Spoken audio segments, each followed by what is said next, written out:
할렐루야, 만나서 반갑습니다. 우리 옆 사람과 함께 인사 나누시겠습니다. 잘 오셨습니다. 사랑하고 축복합니다. 우리 1층에 계신 분도 함께 인사 나누겠습니다. 잘 오셨습니다. 사랑하고 축복합니다. 반갑습니다. 오늘도 주 안에서 평안하십시오. 열매로 그들을 알리라 라는 말씀의 제목을 함께 은혜를 나누겠습니다. 지금 유아실에 그 에어컨과 소리가 잘 나가는지 한번 좀 확인해 주시길 바랍니다. 열매로 그들을 알리라 라는 제목을 함께 은혜를 나누겠는데요.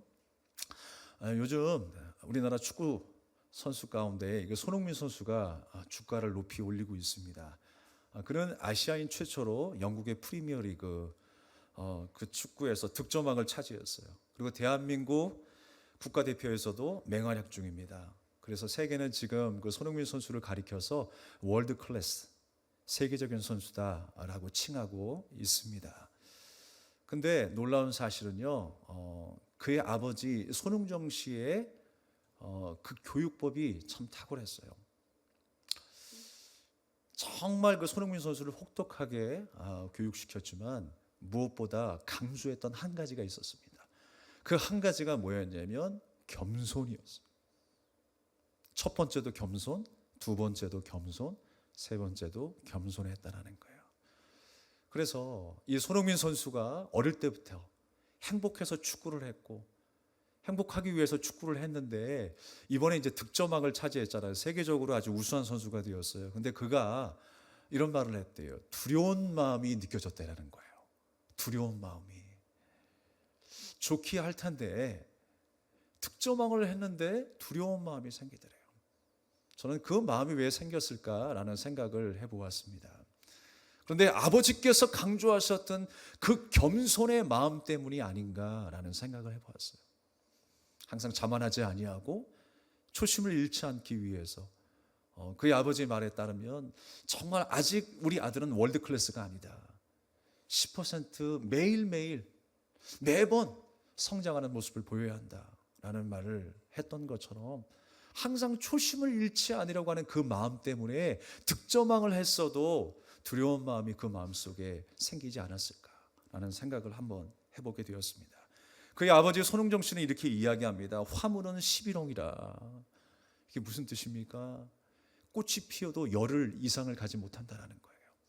즉 영원한 것이 없다라고 하는 것입니다. 이 손흥민 선수를 방해하는 것은 다른 것이 아니라 초심을 잃게 하는 그 유혹, 그 유혹에 넘어지면 안 된다라고 가르쳤던 거예요. 그래서 여러분, 산이 높을수록 어떻습니까? 산이 높을수록 골짜기가 깊어질 수밖에 없어요. 항상 우리가 초심을 잃지 않고 늘 열심으로, 겸손함으로 자기 실력을 유지하고 자기의 자리를 유지한다라는 것. 어렵지만 그렇게 걸어갈 때에 이 손흥민 선수의 마음이 두려운 마음이 생기지 않았나라는 생각을 해보게 됩니다. 지금 그 실력을 유지하는 이유가 바로 그 겸손 때문에, 초심을 잃어버리지 않으려고 하는 그 마음 때문에 바로 지금의 실력을 유지하고 있지 않은가라는 생각을 해보게 됩니다. 우리의 믿음이 한결같으면 얼마나 좋을까요? 항상 행복하면 얼마나 좋을까요? 그런데 신앙생활하는 것이 그렇게 만만치가 않죠. 여러 가지 시험과 환난이 있습니다. 여러 가지 고난 중에서 우리가 낙심하여 절망할 때가 얼마나 많이 있습니까? 신앙생활이 때때로 힘들게 느껴지는 이유가 무엇일까요? 과연 여러분의 신앙생활을 힘들게 하는 그 요소가 무엇일까요? 어떤 사람은 나는 핍박 때문에 너무 힘듭니다. 정말 내가 열심히 신앙생활 해보려고 하는데 우리 남편이, 우리 아내가 날 그냥 내버려 두질 않네요. 우리 가족이 날 그냥 내버려 두질 않네요 라고 하는 사람도 있을 거예요. 또 어떤 사람은 가정의 불화 때문에 신앙생활하기가 너무나 힘듭니다 라고 하는 사람도 있을 것입니다. 경제적인 문제 때문에, 관계 문제 때문에 나는 신앙생활이 너무 힘듭니다 라고 하시는 분들도 있을 거예요. 그런데 여러분, 더 깊이 생각해 보면 이런 외부로부터 들어오는 압박 외에 정말 근본적으로 나를 힘들게 하는 것이 무엇인가라는 것을 생각해 보면 이만하면 됐지라는 생각이에요. 이만하면 됐지. 내가 경험해 왔던 신앙생활, 내가 이제까지 알고 이제까지 공부했던 하나님의 말씀, 이만하면 됐지라는 생각. 어느 정도 수준에 이른 것 같아. 성장한 것 같아. 문제없어 라고 생각하는 그때 선줄로 알고 넘어질까 조심하라고 그랬어요.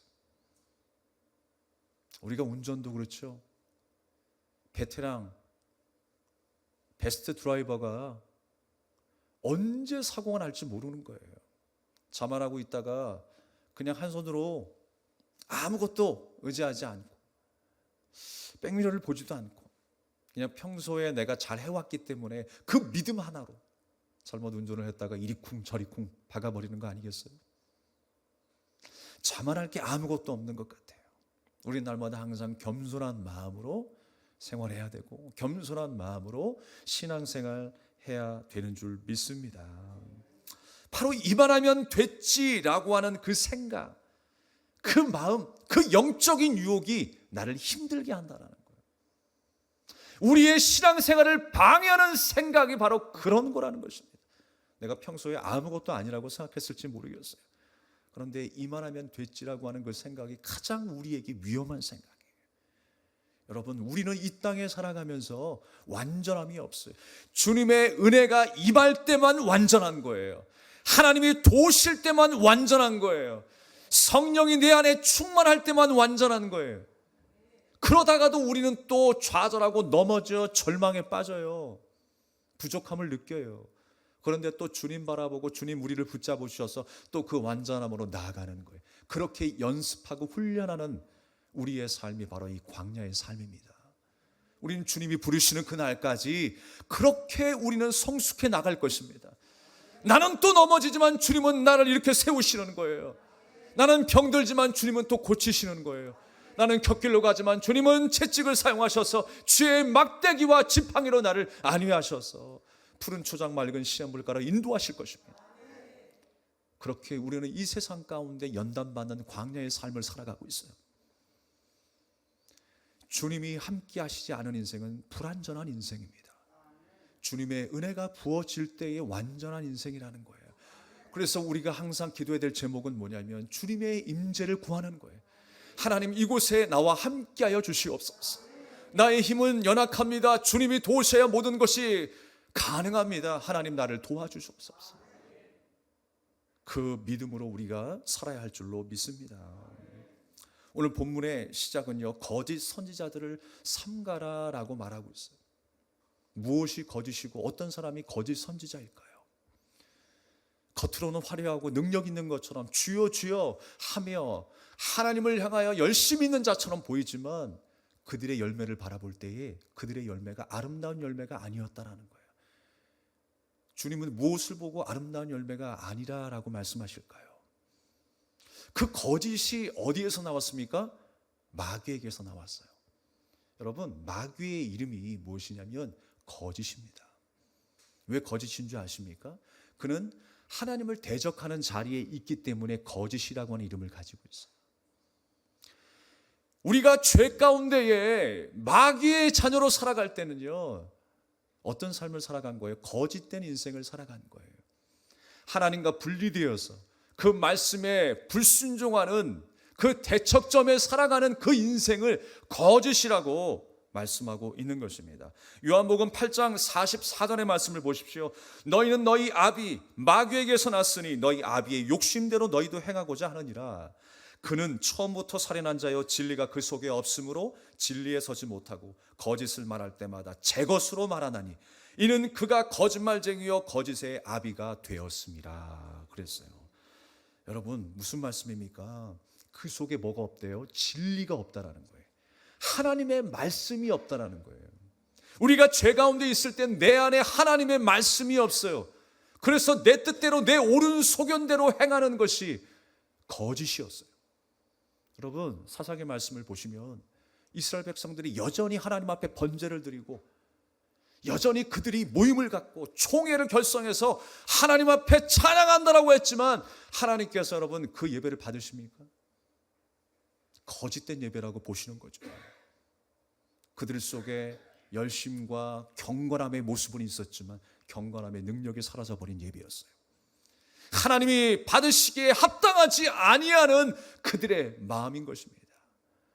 사랑하는 여러분, 우리의 삶이 어떤 삶이 되어야 될까요?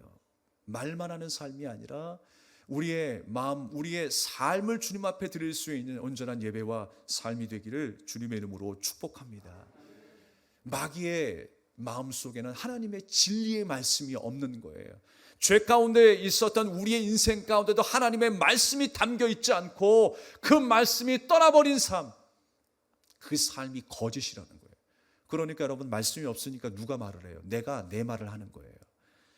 오늘 말씀 속에 요한복음 8장 44절의 말씀에 있는 것처럼 제 것으로 말한다라고 했어요. 자기의 생각, 세상적인 생각, 자기의 힘, 권세, 능력, 지혜, 그것으로 말하는 거예요. 자기의 고집으로 말하는 거예요. 하나님의 뜻으로 말하지 아니하여요. 하나님의 비전으로 말하지 않아요. 그게 다 거짓이다라고 말하는 거예요. 더 자세히 말씀드리면 하나님과 연합하지 않은 상태의 삶이 거짓의 삶이에요. 하나님의 말씀 가운데 살지 아니하고 주님을 떠나 있는 삶, 바로 그것이 거짓된 삶이에요. 낭비된 인생이에요. 주님을 더 가까이 하는 우리가 돼야 할 줄로 믿습니다. 그 속에 하나님의 말씀이 없고 자기의 말만 있다라는 것입니다. 진리가 없고 거짓만 있다라고 하는 것입니다. 여러분, 무엇이 거짓입니까? 내 안에 하나님의 뜻이 없고 내 뜻만 있는 게 거짓이에요. 입으로는 하나님을 외쳐도 여전히 그렇게 살지 않는 모습으로 살아가는 거예요. 어느새 하나님이 아닌, 말씀이 아닌 다른 것을 붙잡아서 그것을 나의 힘으로 삼고 나의 권세로 삼는 것, 그 삶이 바로 거짓된 인생임을 성경은 말씀하고 있는 것입니다. 나 자신의 영광을 위해, 나의 유익을 위해서만 살아가는 인생, 그것이 아니라 주님과 연합되어 하나님과 연합된 삶, 영광을 나타내는 삶이 되기를 주님의 이름으로 축복합니다. 오늘 본문의 말씀 속에 가득 차 있는 단어가 있어요. 바로 열매라고 하는 단어입니다. 나무가 등장하고 열매가 등장해요. 요한복음 15장 5절에서 6절까지의 말씀에는 나는 포도나무여 너희는 가지니 저가 내 안에 내가 저 안에 있으면 이 사람은 과실을 많이 맺나니 나를 떠나서는 너희가 아무것도 할 수 없음이라. 사람이 내 안에 거하지 아니하면 가지처럼 밖에 버리고 말라지나니 사람들이 이것을 모아다가 불에 던져 살았느니라 라고 하셨어요. 여러분, 언제 열매를 맺는데요? 포도나무에 가지가 붙어 있을 때 열매를 맺는다고 그랬어요. 포도나무는 예수 그리스도이십니다. 예수 그리스도와 우리가 접붙임 될 때, 우리가 그분과 연합될 때의 우리의 삶은 열매 맺는 진실된 진리의 삶을 살아가는 거예요. 그게 바로 주님이 기뻐하시는 아름다운 열매입니다. 그런데 그곳에서 우리가 분리되어 있으면 세상에 어떤 그 화려한 열매라 할지라도 그 열매는 하나님께서 기뻐하신 열매가 아니에요. 좋은 열매가 아닌 거예요.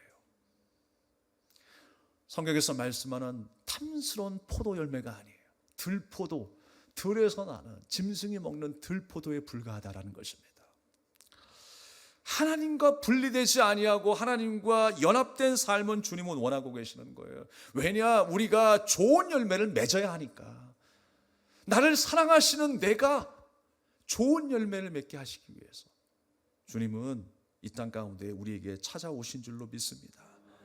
마귀는요, 우리가 하나님과 연합했을 때의 그 결과를 알고 있어요. 우리도 말씀을 통해서 알잖아요. 이렇게 가지가 포도나무에 붙어 있어야 되는구나. 우리도 아는데 마귀가 모르겠습니까? 그러니까 마귀의 목적은 뭐냐면 어떻게 하면 하나님과 우리를 분리시킬까의 문제예요. 그 문제를 고민하는 거예요. 아담을 유혹했더니 마귀 어떻게 유혹했습니까? 선악과 먹지 말라고 그랬냐? 그거 한번 먹어봐. 그러면 네 눈이 밝아질 거야. 이렇게 유혹하잖아요. 선악을 분별할 수 있는 눈이 밝아진다라는 거예요. 그게 무슨 말이에요? 이제 너도 하나님처럼 될 거야 라고 하는 말 아니겠어요? 그렇게 거짓말로 유혹을 합니다. 그럴싸하게 화려함으로 우리에게 다가오지만 결국에는 죄요 사망에 불과하다는 사실이에요. 오늘 거짓 선지자, 그들을 삼가라라고 말씀하고 있습니다. 거짓 선지자들이 그럴듯하게, 화려하게, 진리라고 하면서 우리에게 말씀을 선포할 거예요. 기적도 선보일 거예요. 그러나 여러분, 기적에 우리는 농락당할 수 없어요. 하나님께서도 물론 기적을 사용하시지만 그 기적이 하나님의 마음을 100%다 대변하는 것은 아니라는 사실이에요. 하나님의 역사를 어떻게 기적이라고 하는 그 그릇에 제한할 수가 있겠습니까? 기적이어도 기적이 아니어도 하나님은 하나님의 일들을 이루시는 하나님이세요.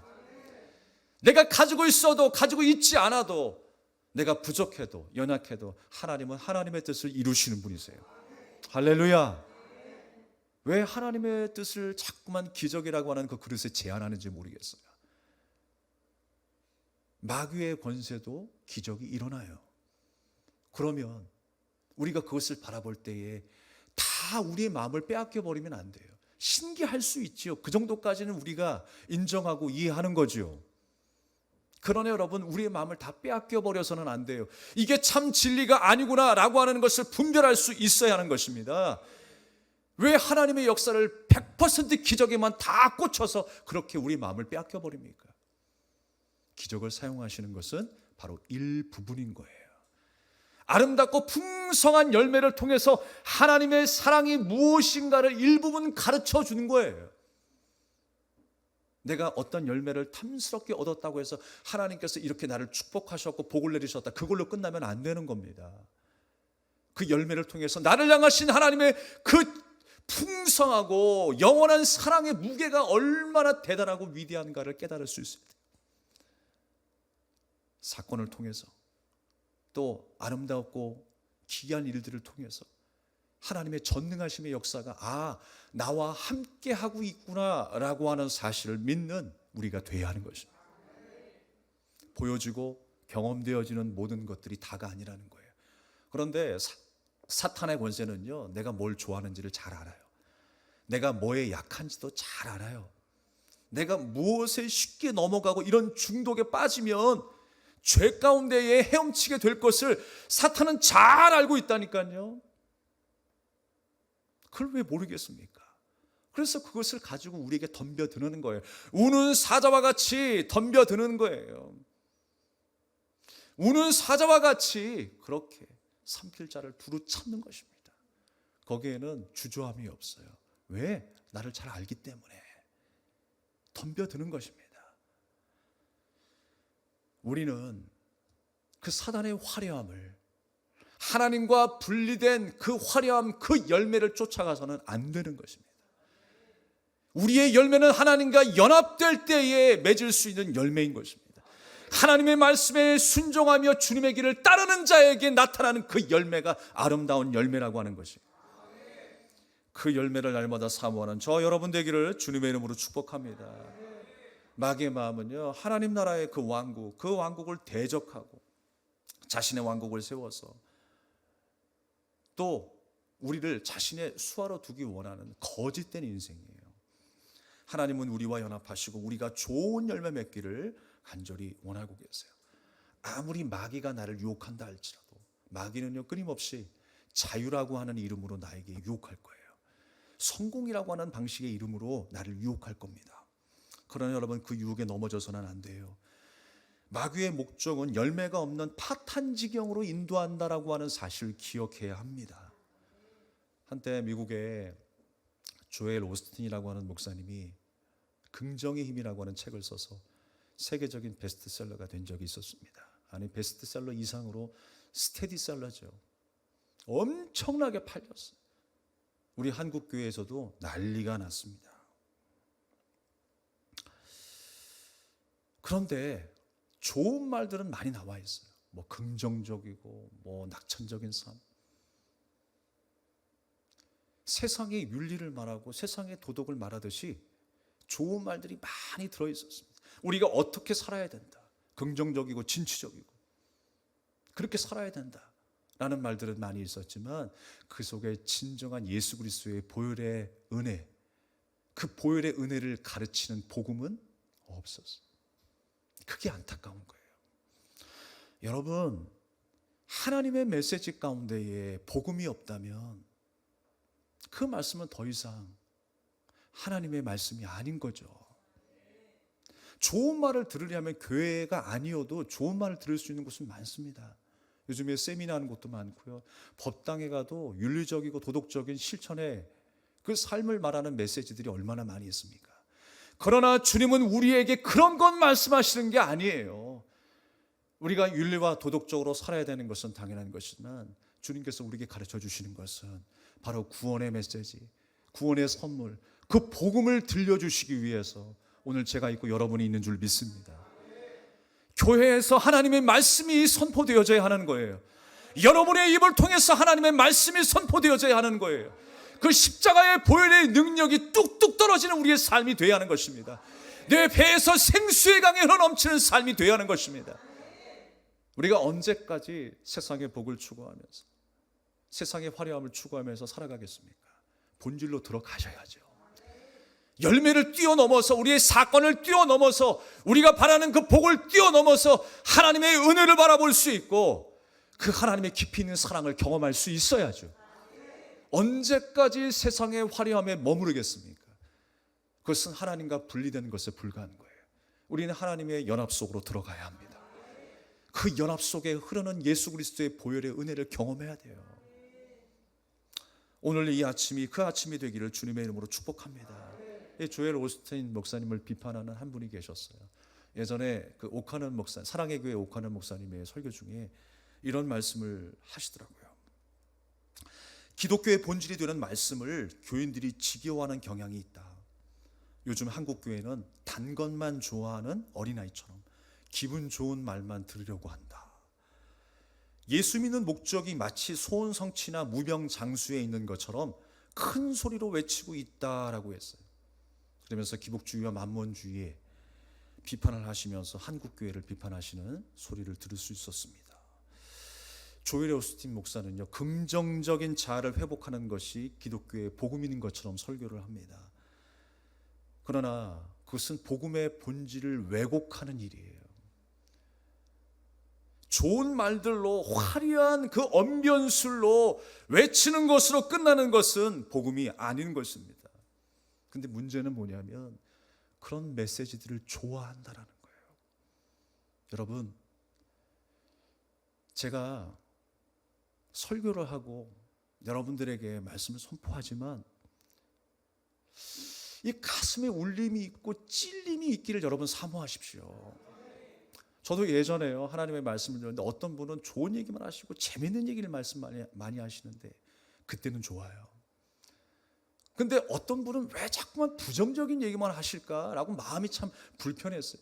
아니, 얼굴 인상도 좀 웃으면서 하시지 왜 인상 팍팍 써가면서 하시는가? 그게 이해가 안 됐어요. 못마땅했어요. 그 예배 안 드리고 싶었어요. 그런데 좀 성숙해지고 말씀을 더 묵상하고 말씀을 전하다 보니까 조금씩 뭔가 알게 되더라고요. 아직도 다 몰라요. 지금도 알아가고 있어요. 그런데요, 가장 당연하고 자연스러운 반응은 어떤 반응이냐? 하나님의 말씀이 들려질 때 우리 안에 있는 옛사람과 죄성이 부딪힐 수밖에 없다는 거예요.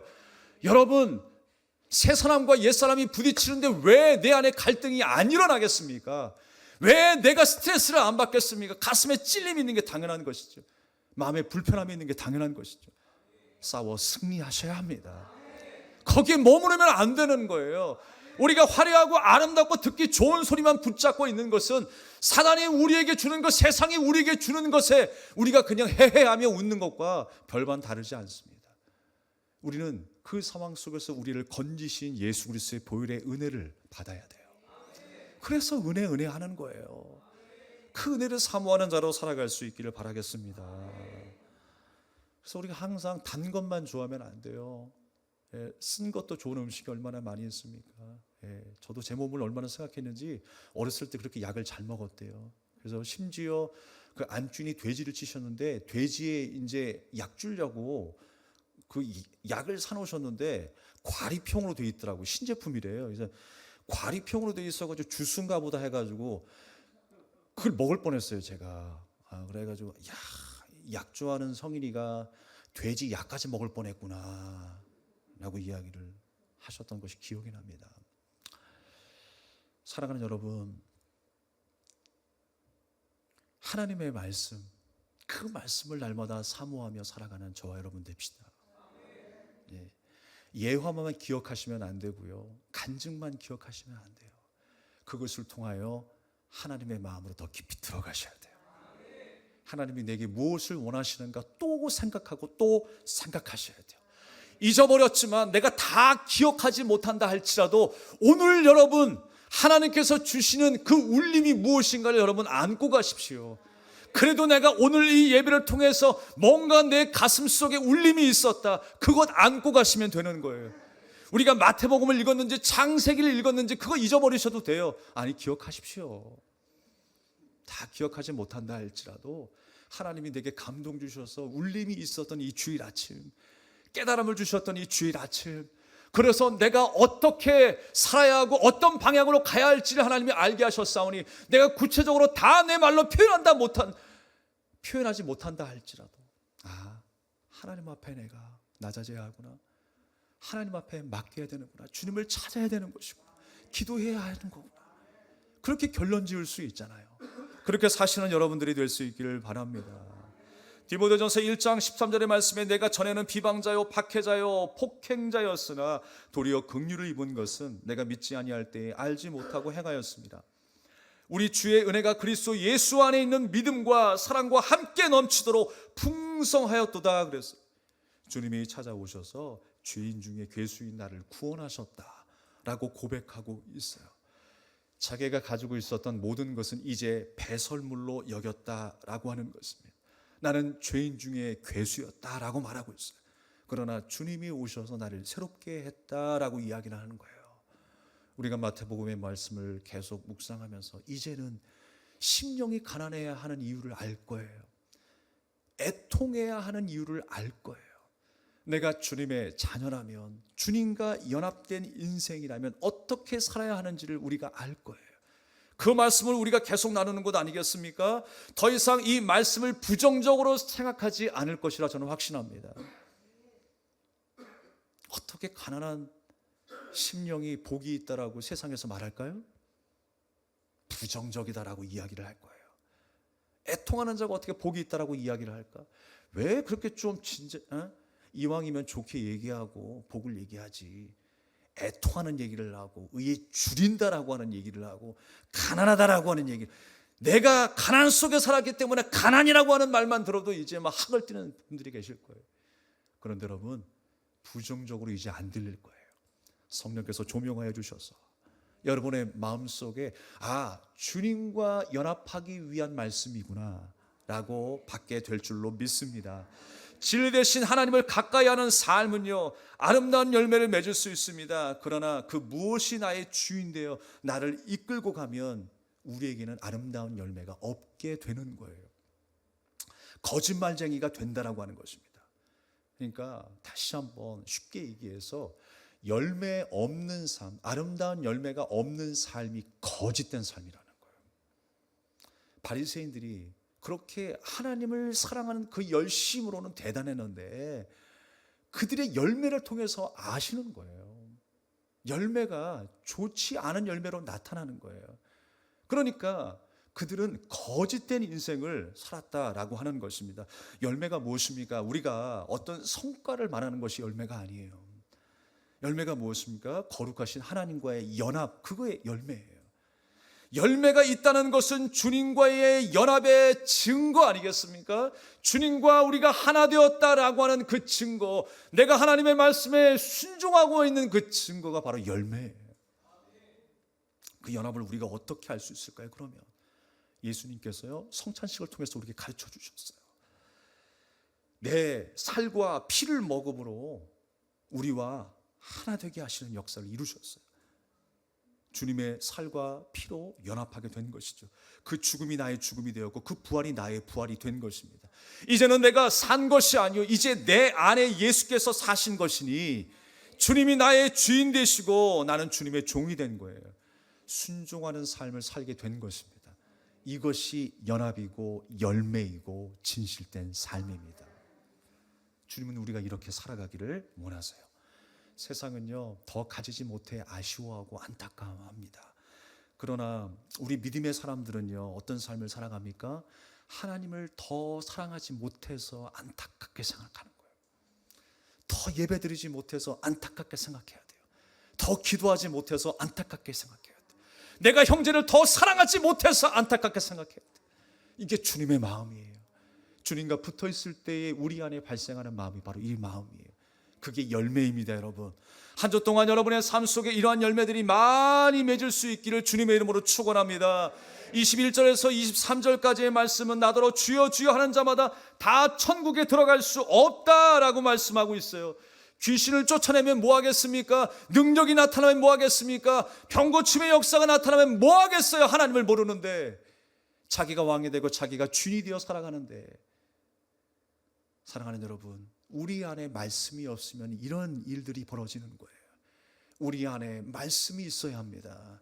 주님과 연합된 삶 속에서 하나님이 주시는 그 말씀, 그 말씀으로 우리가 살아가며 순종하는 삶, 바로 그 삶이 아름다운 열매를 맺는 삶입니다. 말씀을 마치겠습니다. 우리가 보통 화장기 없는 얼굴을 쌩얼이라고 하죠. 네. 그런데 사탄은요, 우리 앞에 나타날 때 쌩얼로 나타나지 않는다는 거 아시죠? 분장하고 나타나요. 우리가 보기에 아름다운 모습으로, 우리가 보기에 공포스러운 모습으로 그렇게 나타나는 것이 바로 마귀예요. 화려하고 아름다운 모습으로 분장해서 나타납니다. 그래서 마치 자기의 말이 진리인 것처럼 그렇게 내게 다가와요. 그런데 여러분 기억하세요. 열매는 거짓말할 수 없어요. 열매는 반드시 증명됩니다. 그 어떤 화려함을 안고 왔을지라도 화려한 열매, 아름다운 열매가 맺겠구나. 그런데 열매를 보면 그렇지 않은 거예요. 사랑하는 여러분, 우리의 삶이 화려하지 않는다 할지라도, 내가 부족하다 할지라도, 우리가 주님과 함께 붙어 있을 때 우리는 아름다운 열매를 맺을 수 있습니다. 주님이 맺게 하시는 거예요. 주님이 이루시는 그 역사 가운데 순종하며 살아가는 저와 여러분, 반석 위에 집을 세우는 저와 여러분 되기를 주님의 이름으로 축원합니다. 우리 함께 찬양 드리고 기도하겠습니다.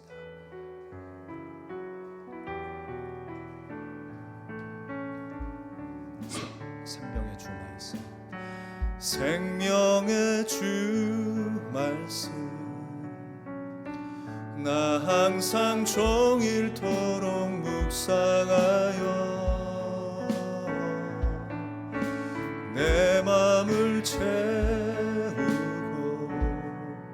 그 빛은 내 앞길 비추네. 주 말씀 내 발의 등이요 내 길에 빛이오니 주님의 양식으로 나 살겠네. 생명의 주 말씀, 생명의 주 말씀. 다시 한번 생명의 주 말씀, 생명의 주 말씀, 나 항상 종일토록 묵상하여 내 맘을 채우고 그 빛은 내 앞길 비추네.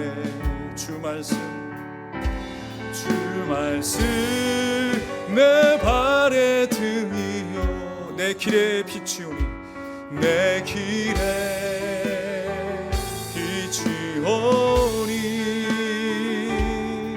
주님의 양식으로 나 살겠네. 생명의 주 말씀, 생명의 주 말씀, 주 말씀 내 발의 등이요 주 말씀 내 발의 등이요